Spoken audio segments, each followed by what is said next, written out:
but I still don't want to hear Casey Schmidt's name when we start talking about the face of the Giants. Maybe he will be someday. I think he's got the goods. Maybe he is now. Which, actually, you know what? He is. And that's the problem. Yeah. That's the problem. That is the problem. Okay, I mean, like, there's no question right now which name is the first to come out of the mouths of Giants fans when you ask, what are you excited about? There's no question. And the answer is Casey Schmidt. And as an organization, if I were the Giants, I would look at that and go, wow, we might have messed things up here the last few years.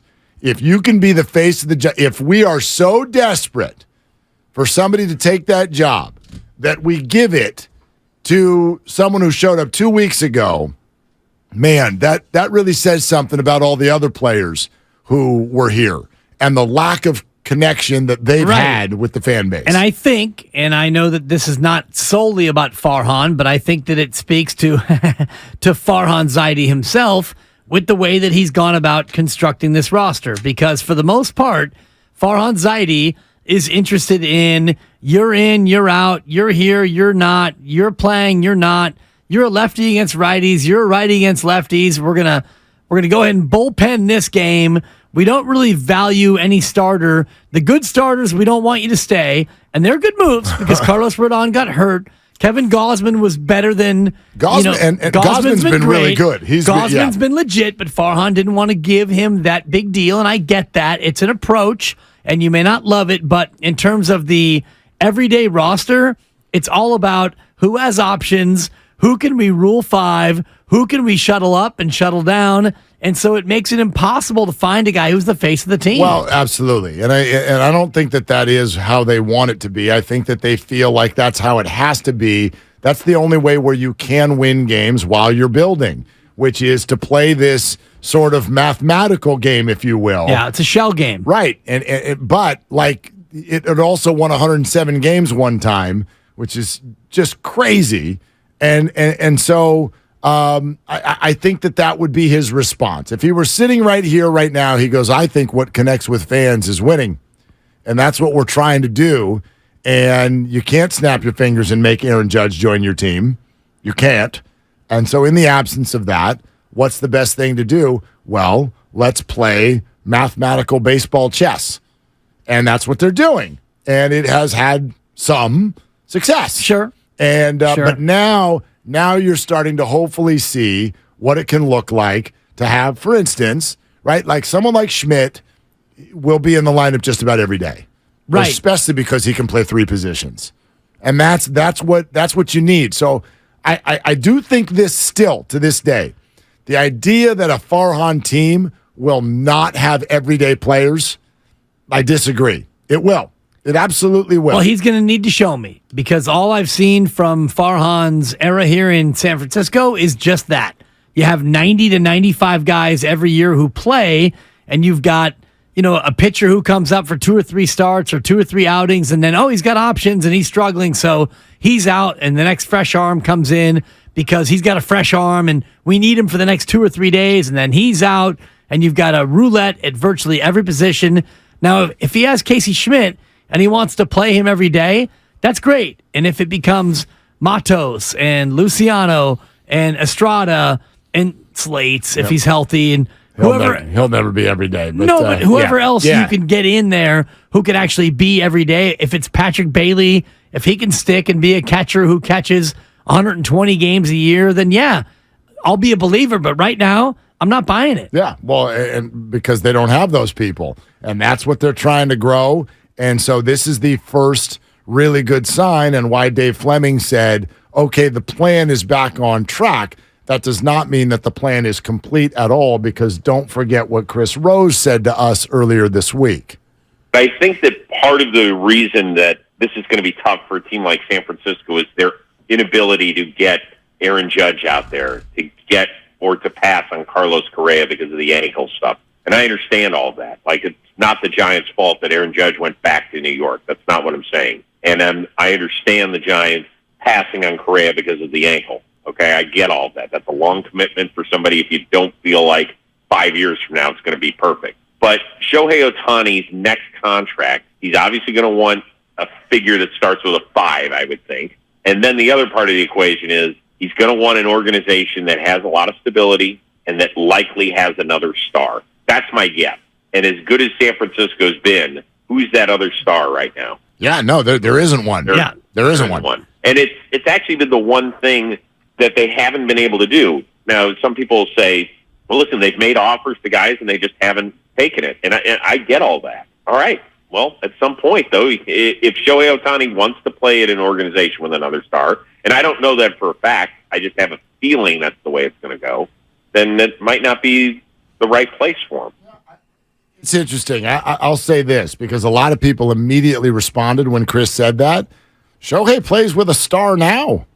Some would suggest he plays with the other best player in baseball. Yeah, one of them. And worked. That's led to what? No, How many playoff games has Shohei played in his career? I think it's close to 0. Yep, it is close Plus to 0. or minus 0. Uh-huh. But if he's looking for that as a fulfillment in his next destination, and he looks at all the options, I don't think that he looks at this option and says, yeah, that's the team. They don't have another star, and the Giants aren't really a team, in my opinion, that is threatening for a divisional title, best in the NL title, or a World Series berth. So if that's really what Shohei wants, if he wants to play with another star, this ain't it. And if he wants to be on a team that can win regularly, this ain't it. Gosh, I can't wait to see the look in Farhan's eye when they sit down and put $500 million in front of Shohei, which I'm sure a bunch of teams will do. Sure. They'll put it in front of him. Don't you think it'll just make him shake from the inside out? Farhan? We're going to give a pitcher $500 million over 10 years until his 40th birthday. He's a pitter. He's a pitcher and a hitter. Yeah. Or a hitcher. I like that. Depending on what you want. What do you like better, hitcher or pitter? I like pitter. Yeah. Pitter patter. Pitter patter. Yeah. Yeah. He's both. He is. And he's getting $500 million. Yeah. So I would think. Do the Giants, and again, this is not about Farhan, and I wonder about your various Johnsons. You're right. I wonder if the Johnsons want to pony up that kind of money for this. Don't you think, in a weird way, and I know he's older than Carlos, but $350 for Carlos is a way crazier risk than $500 for Shohei. I disagree. I don't. I mean, Shohei is, as you said, he's two players, and his marketability is way ahead of someone like Carlos Correa. I would imagine there also won't be some mysterious injury on a scan that you're going to come up with. But when you dole out that kind of money, it's about way more than winning.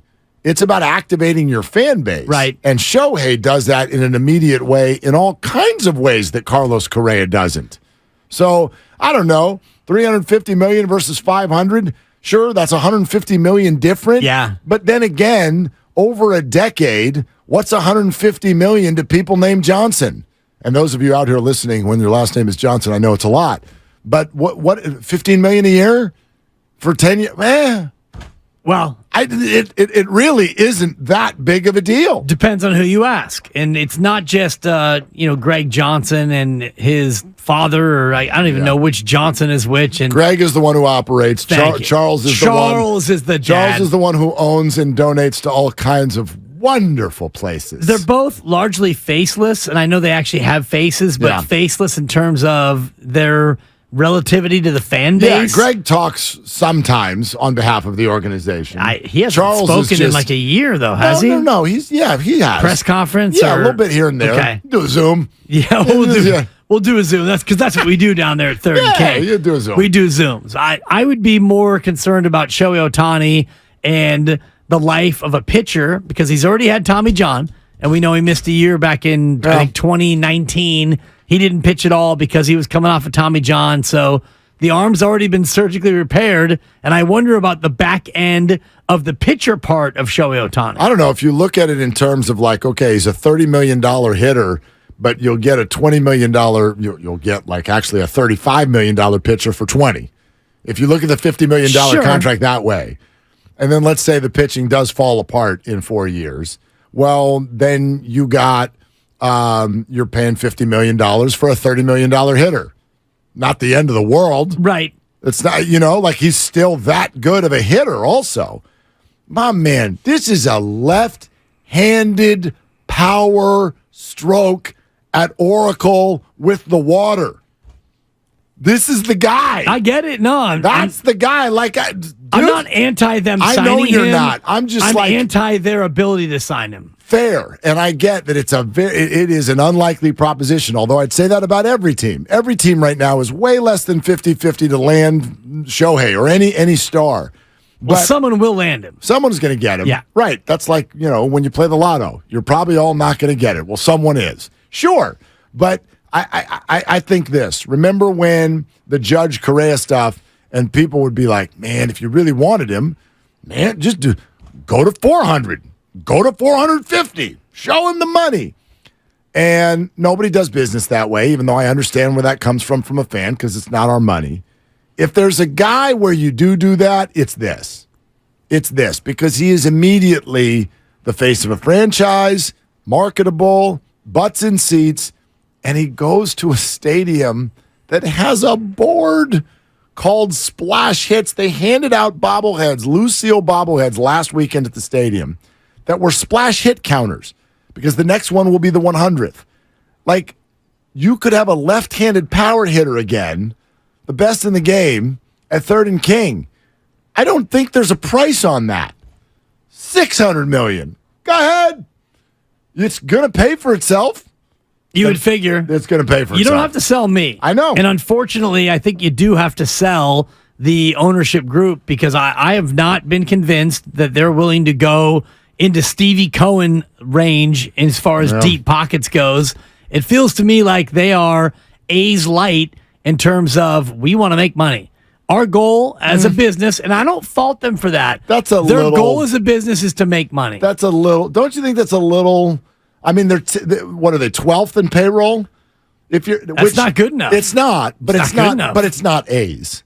Let's not call them A's light. I know people because they're A's light. They're not. They're they're on the weekends and whatnot. They're north of 30K over there. Like it's not. Well, now they're offering buy one get one free ticket offers, which is unheard of at 3rd and King. Unheard of, brother. I'm not saying it's healthy. I'm not saying it's perfect.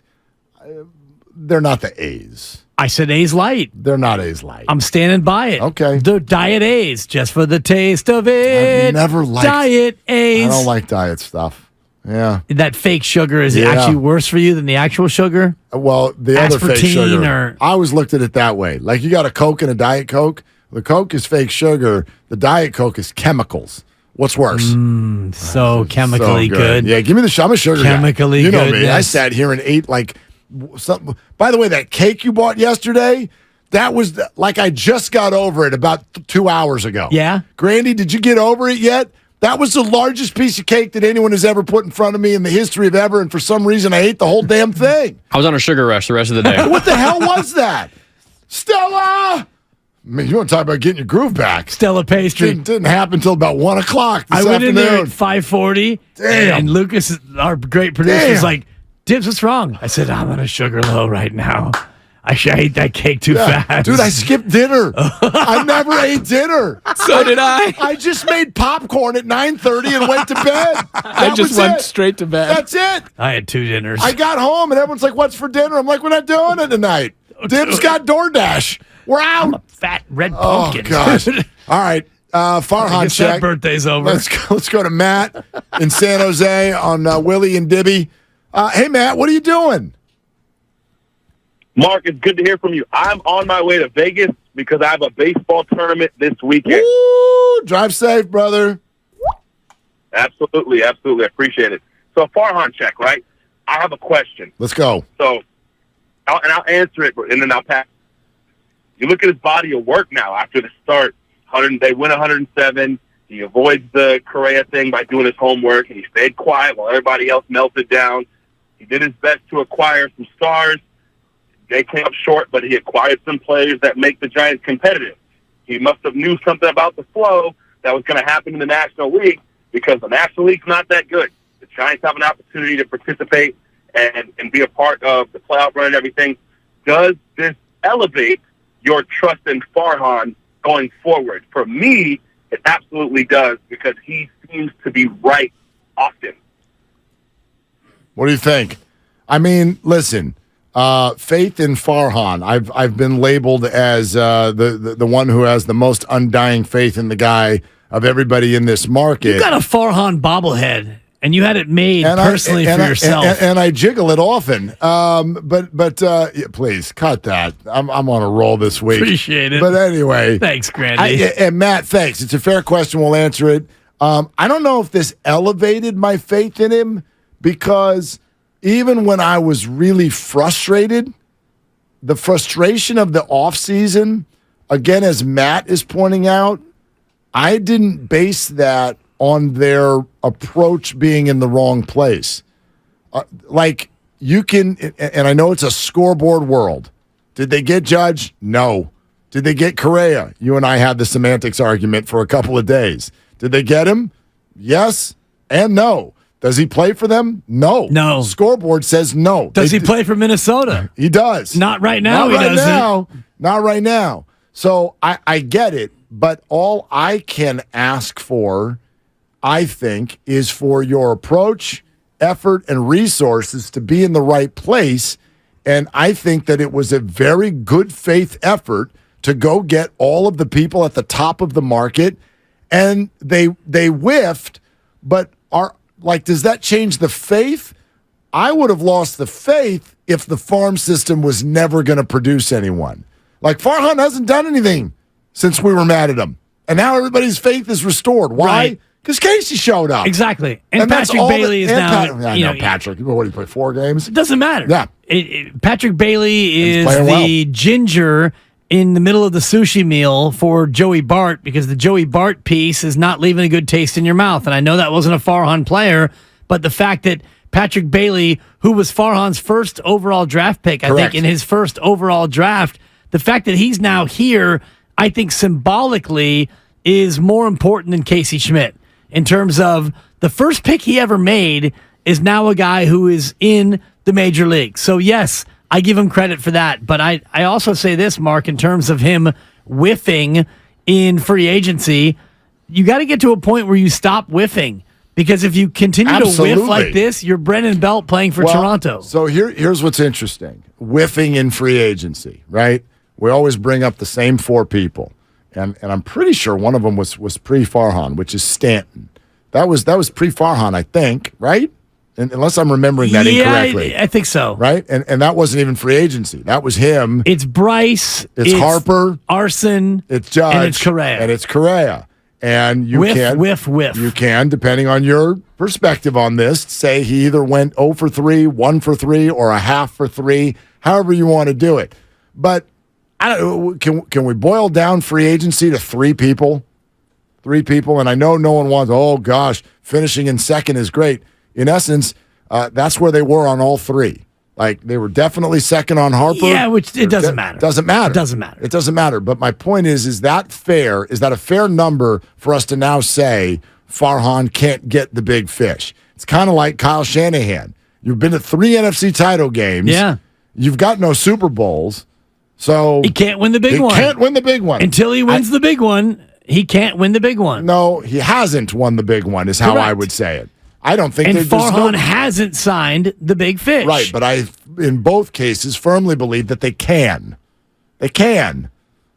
Well, yeah. We'll see. Yeah. We'll see. And I would say I have more faith in Kyle Shanahan than I do in Farhan Zaidi. And that's an interesting way you put that. That's totally fair. I believe that Kyle Shanahan is closer to winning a Super Bowl than Farhan is to signing the, quote, big fish. But here's the point that I wanted to make. Does the star of the Giants, the face of the team, does that need to be a free agent? Yes. It would be better if it wasn't. But who is that? Is it Kyle Harrison? Maybe. Is it Casey Schmidt? Maybe. Who's better with his glove than he is with his bat? Those are your words from yesterday. Well, that's been the book on him all along. Of course it would be better if he was, but you would need him to be, like, if you're pursuing Aaron Judge, a guy who broke the single-season American League home run record, you would need your homegrown player to be of that ilk. Right, but like, for instance, Michael Conforto was a free agent, and I bet one that a lot of people wanted. He was in the top 10 of guys available. He's off to a nice start. Right, and Haniger's not, but that's a name that people wanted. And he landed those guys. Well, Haniger is a miss right now. Way too early to say that. If you want to do a May 26th hits and misses, he's had 88 at bats in his Giants career. It's because he's been hurt, and you know what? He's coming off an injury. So who could have possibly imagined that injured guy would get hurt again? Who could have seen that coming? Do you know what's funny, though? Coming off an injury feels like what we say about half the free agents in sports now, because they probably wouldn't be free agents if they weren't coming off an injury. Conforto missed the whole year. Yeah. And he looks really good now. He looks really good. Like, dude, he might hit 30 home runs. I can't think of the last time a Giant did that. You know? So was it Bonds? Yeah. Was it Bonds? Yeah. It was Bonds? No joke. 2007? 1972. Totally, actually, dude. is when it was.